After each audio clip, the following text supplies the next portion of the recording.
Here are some of the items that you will need in order to make the planter.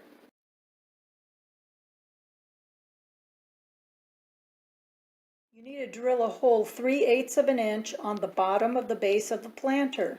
Drill a hole in both bases. Take your 3-foot rod, put on 2 of the screws, about 2 inches or more up. Then your washer, then the base, then another washer with the base upside down, and you're going to put it all together like that.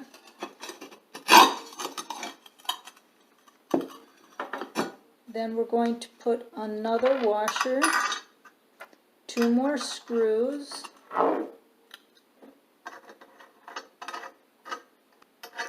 now we want these screws on the end because we need to stand up the base.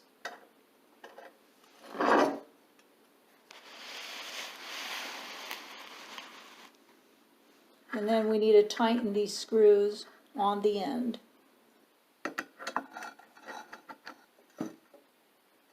Make them as tight as possible. Tighten with the 2 pliers.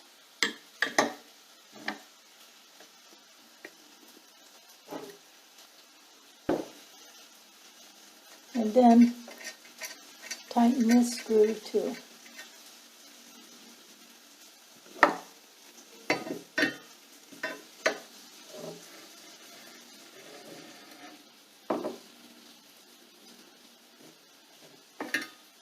And try to stand up the base and make sure it's tight enough and stable. There we go. Next, make sure the base is stable. Then add the 8-inch pot on top of it.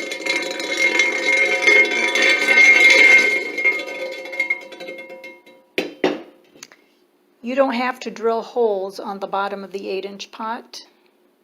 Put on wing nut and take it down to about 3 inches above the first pot. Then add a large washer so it can be used as a base. We need to drill some holes on the bottom of the 6-inch pot and the 4-inch pot with a cement drill bit. Start out with a skinny drill bit, 5/32 is what I have on here now. After you finish making 4 holes, you might want to take a bigger drill bit and make the holes a little bit bigger. You can also make more holes on the bottom if you want to. You could later switch to a bigger drill bit to make the holes bigger. So I decided to make the holes a lot bigger in order to accommodate the water dripping through. So what I did, I started out with small drill bit, then worked my way up to the bigger one, then this one, and then finally to the 3/8.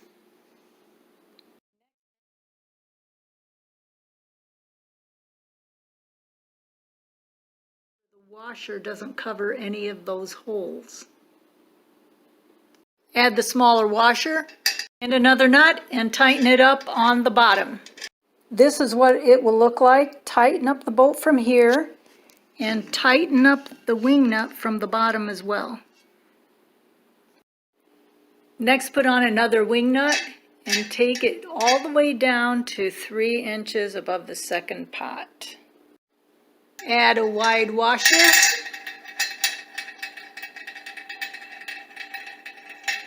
And watch it go down.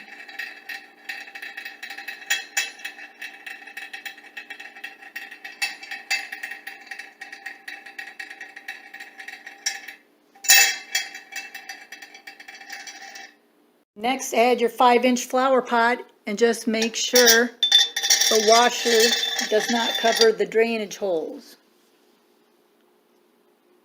Add the smaller washer and another nut and tighten it up on the bottom. Put on another wing nut, add another washer Next we'll go on the 4-inch flower pot. So instead of just throwing it away, I decided to salvage it. That big hole just can be used for a little bit more drainage. So we'll just put it on, center it,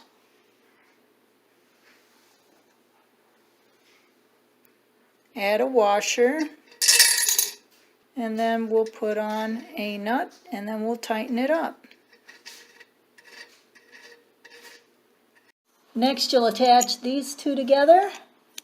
So far we've got 4 flower pots, but if you would like to add one more flower pot, let's say 3 inches, you will have to take a drill and drill the bottom hole a little bit bigger, 3/8" drill bit, and then put a few small holes on the bottom. Plus you're going to have to adjust all the other flower pots to make them closer together. If you're happy with the way it looks and you don't want to add any more, then just put this on top and call it a day. Tighten it up, and this is your final product.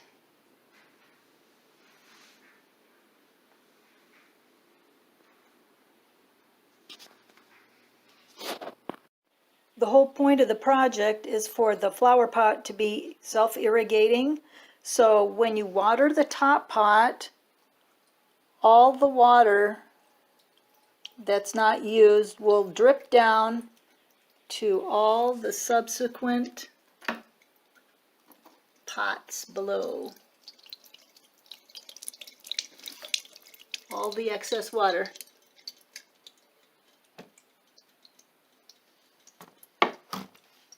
Now to get some plants in here. And finally, this is what it would look like with 5 flower pots all together. You're just going to have to make adjustments to the other flower pots so they can all fit on. And you can carry it with this eye hook. So remember, the idea is to water from the top, and from the holes, the water will drip down to water every single plant all the way to the bottom. Hope you enjoyed this video. Thank you for watching. Bye.